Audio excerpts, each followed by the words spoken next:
Assalamualaikum warahmatullahi wabarakatuh. Ketemu lagi dengan Kak Furkan di channel Arif Furkan. Baru kali ini Kak Furkan kembali berbagi pembahasan soal CPNS maupun PPK 2023 yang berhubungan dengan pengetahuan kuantitatif ya teman-teman ya. Langsung saja akan terbahas 3 soal di video kali ini. Soal yang pertama ini tentang kita disuruh menentukan hubungan ya antara 3 variabel, yaitu ada R, ada S, ada T. Nah, di mana di sini diketahui di soal bahwa R kali S itu kurang dari 0. R dikali S ini kurang dari 0. Berarti ini ada 2 kemungkinan teman-teman ya. Bisa aja R itu positif, R lebih dari 0 dan S kurang dari 0. Kemudian kemungkinan yang kedua itu bisa aja R-nya negatif, S-nya yang positif. Nah, jadi ini 2 kemungkinan yang harus dipahami oleh teman-teman ya. Nah, ini jadi ada 2 kemungkinan. Kemudian T-nya itu sudah pasti kurang dari 0. Nah, T-nya itu sudah diberikan di soal, itu wajib hukumnya kurang dari 0. Nah, sekarang yang ditanyakan adalah ini P, ini Q ya teman-teman. Ini nggak kelihatan karena fotokopian ya. Ini P, ini Q. Nah, kita disuruh menentukan kuantitas P dan Q itu gimana hubungannya. Nah, seperti itu. Jadi langsung saja di sini yang P kita cari ya. P-nya itu kan sama dengan R pangkat 5, T pangkat 4, S pangkat 3. Nah, sekarang kita tahu konsepnya kalau negatif ya kan. Kalau negatif itu kurang dari 0 ya. Dipangkatkan genap ya kan, dipangkatkan genap itu hasilnya jadi positif. Sedangkan kalau kebalikannya negatif dipangkatkan dengan bilangan ganjil itu hasilnya negatif. Jadi di sini ada terbagi menjadi 2 kasus ya. Kasus yang pertama, kasus yang kedua. Nah, kasus yang pertama yang R lebih dari 0, otomatis ini R pangkat 5 berarti positif ya kan. Positif dipangkatkan 5 dikali dengan T itu kan negatif. Negatif dipangkatkan genap hasilnya jadi positif ya teman-teman ya. Kemudian S-nya kurang dari 0, berarti S-nya negatif pangkat ganjil. Berarti hasilnya positif atau negatif? Positif kali negatif, otomatis hasilnya negatif. Untuk kasus yang kedua yang R kurang dari 0 juga demikian. Berarti kan negatif pangkat 5 dikali dengan T-nya itu kurang dari 0 ya kan, negatif pangkat genap hasilnya positif. Kemudian S-nya lebih dari 0, ini pangkat ganjil. Nah, tetap ya hasilnya negatif. Nah, berarti cocok ya teman-teman ya, dimasukkan kasus berapapun itu tidak berubah. Hasilnya nilainya itu adalah tetap atau konstan, sehingga ini bisa ditentukan hubungannya seperti itu. Berarti di sini kan satu ya, satu itu bilangan positif, sedangkan di sini hasilnya pasti negatif. Berarti jawabannya itu pasti P itu bakalan kurang dari Q, ya kan? Pasti jawabannya itu P kurang dari Q.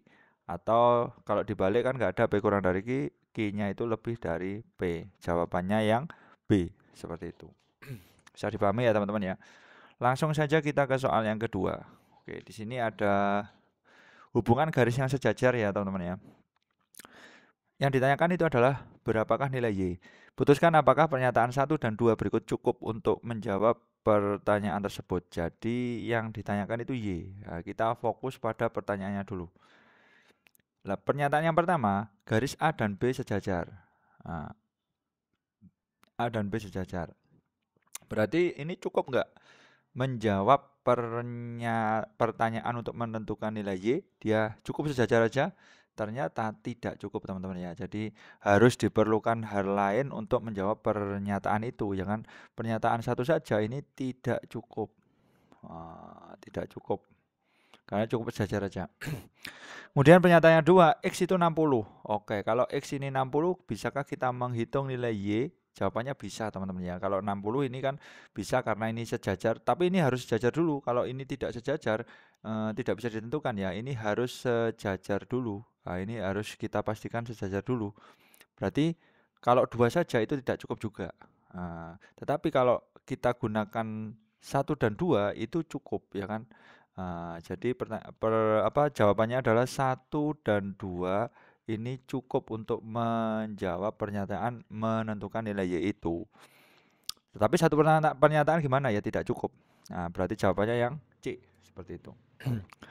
Lanjut kita ke soal yang terakhir. Di sini cukup menjebak sekali soalnya teman-teman ya. Jadi ini sudah ditentukan sih.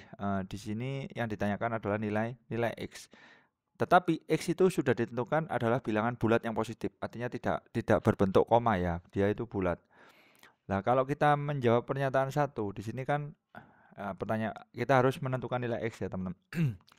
X kuadrat itu sama dengan akar X. Nah, ini sudah jelas teman-teman ya. Kalau kedua ruas kita kuadratkan, berarti kan X pangkat 4 sama dengan X. Ya kan?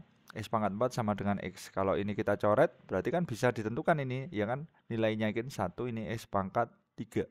Berarti X-nya itu akar pangkat 3 dari 1, berarti sama dengan 1.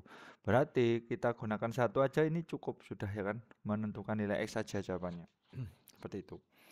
Kemudian pernyataan yang kedua kita cek lagi. Pernyataan yang kedua ini kan N dibagi dengan X itu sama dengan N. Oke. Karena kita fokusnya itu di sini teman-teman. X-nya itu kan nggak mungkin koma ya. Ini bilangan bulat dan nggak mungkin negatif juga. Yang positif, ya kan? Berarti secara tidak langsung ini juga langsung ketemu ya. X itu kan berarti N per N gitu aja. Berarti X sama dengan 1 juga. Nah, ini cukup juga. Kita pakai pernyataan 1 saja cukup. Pernyataan 2 saja juga cukup.